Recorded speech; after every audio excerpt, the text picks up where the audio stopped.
Le Point Bourse vous est présenté par Bourse Direct.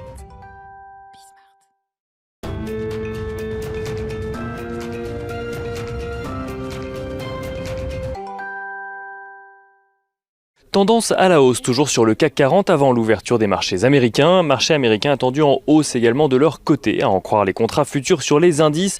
Pour rappel, hier à la clôture, le Dow Jones gagnait 1,44% à 30 829 points. Le S&P 500 gagnait lui 0,57% à 3 748 points, tandis que le Nasdaq Composite perdait lui 0,61% à 12 740 points. Les investisseurs à Wall Street qui semblent vouloir, comme à Paris, se concentrer sur la victoire des démocrates lors des élections sénatoriale en Géorgie. Les deux sénateurs démocrates élus portent donc à 50 le nombre de sénateurs démocrates, soit exactement le même nombre que de sénateurs républicains. Une égalité parfaite qui confère un léger avantage aux démocrates, puisqu'en cas d'égalité sur un vote, la voix de Kamala Harris, la future vice-présidente des États-Unis, fera la différence. Une légère avance qui laisse également espérer aux investisseurs de nouvelles mesures de relance aux États-Unis.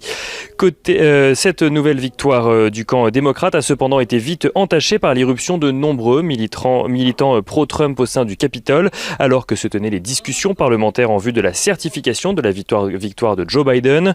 C'est Donald Trump lui-même qui les avait rassemblés devant la Maison-Blanche, où il a une nouvelle fois déclaré qu'il ne concéderait jamais sa défaite avant de demander à ses militants de marcher vers le Capitole.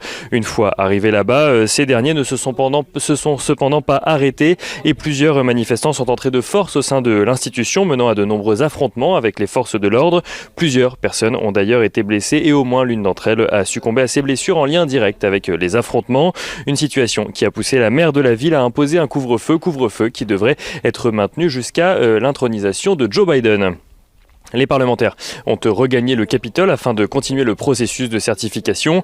Joe Biden, qui a d'ailleurs vu sa nomination confirmée, et Donald Trump a de son côté promis une transition ordonnée finalement le 20 janvier prochain. Un peu plus tôt dans la soirée, de nombreux responsables politiques avaient fait part de leur indignation face à de telles images, et notamment les 4 prédécesseurs de Donald Trump à la Maison-Blanche. Côté valeurs à Wall Street à présent, l'administration Trump envisage d'ajouter les géants du numérique chinois Alibaba et Tencent sur liste noire, ce qui empêcherait tout investissement américain au sein de ces entreprises.